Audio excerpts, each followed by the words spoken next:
في بيتنا عزيمة. كيفكن؟ شو أخباركن؟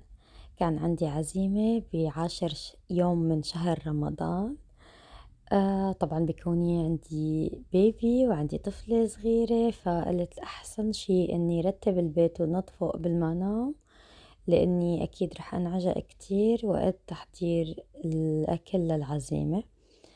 فرتبت البيت ونظفته وجهزته منشان تاني يوم ما اشتغل كتير. تاني يوم قعدت نظف الحمام، حطيت بشاكير جديدة. لأني أنا ما بحب الضيف لما يجي لعندي ينشف ببشاكير كانت مستعملة من قبل، فحطيت بشاكير جديدة، نظفت المراية، مسحتها منيح من أي آثار تمشيح، ونظفت خلاط المي كمان مشان ما يكون عليه أي تبقيع. وبعدين رحت صرت نقي تياب لإلي، لأني قلت لحالي هلأ إذا بنقي تياب أفضل من بعدين، لأني بجوز انعجق بآخر اللحظات وما أعرف شو بدي ألبس.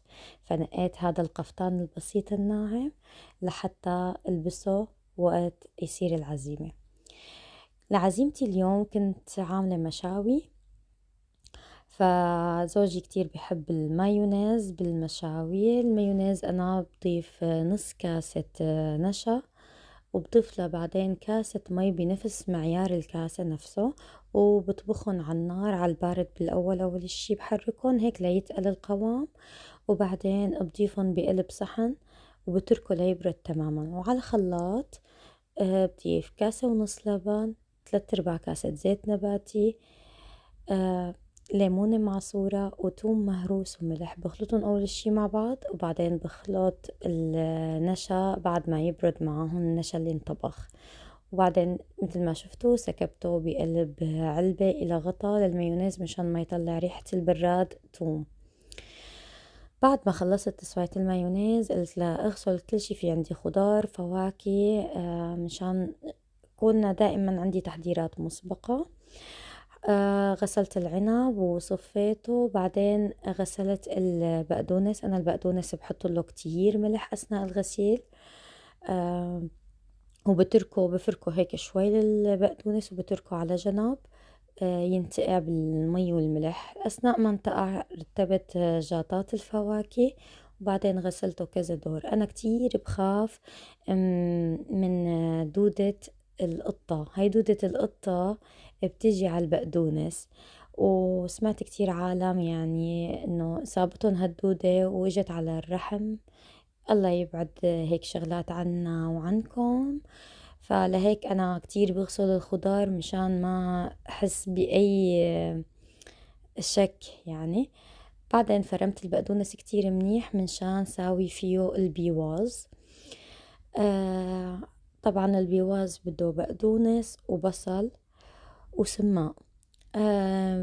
يعني بفرم البصل على شكل جوانح وبضيفه للبقدونس، وبحط الكثير والكثير والكثير من السماق، وخلطتهم مع بعض، وبعدين غطيتهم على جنب لوقت يصير العزيمة بحطهم.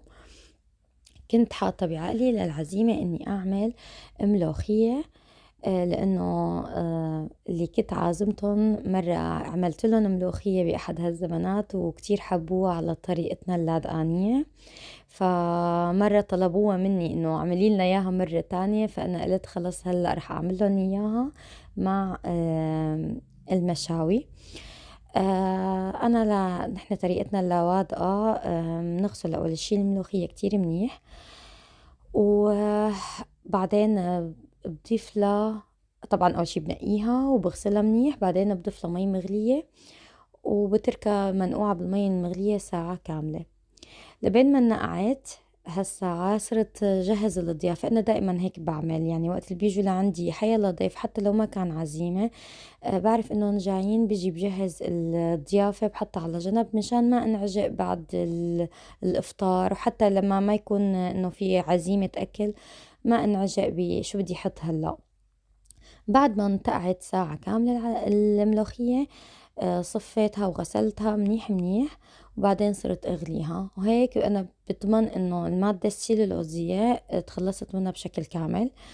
ضفت نحن بنقلي للملوخية توم ودبس فليفلة وكزبرة يابسة، بنقليهم على جنب وبنحطهم بعدين بالملوخية مثل ما قلت بالفيديو اللي من قبل، منطشهم طش. منطشها لهالتقلاية على الملوخية، وضفت عصير الليمون الحامض، وبعدين ضفت الدجاج المقطع اللي مفصفصته وحطيته على مع الملوخية وتركتهم شوي يتسبكوا مع بعض، وبعدين سكبتهم بطبق التقديم.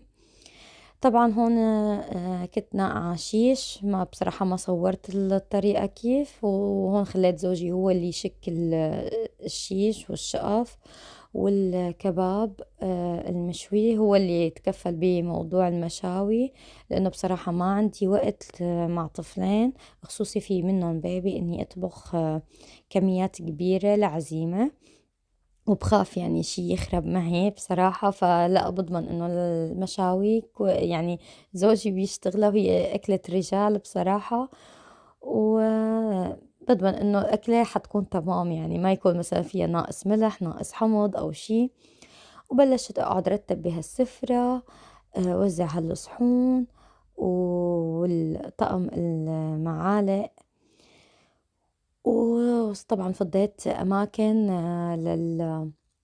المشاوي ينحط بالسفرة. وليكوا هون كنت عم أرجيكم البيواز، طبعا هون غيرت تيابي لأنه حسيت حالي إنه الوقت ما بقى طار مني، قلت تركت شوي ترتيب السفرة ورحت ألبس تيابي منشان أكون جاهزة. وهون وبعد ما رتبت السفرة اجوا لعنا الضيوف، كانوا جايبين لي الله يعطيهم العافية صحن هريسة، وهيك كان سفرتنا. هون كنت عم ارجيكم الكباب والشيش والشقف والمشاوي كلها، وهيك كانت سفرتي بوقتها. وإن شاء الله بشوفكن بالفيديوهات اللي جاية، وسلام.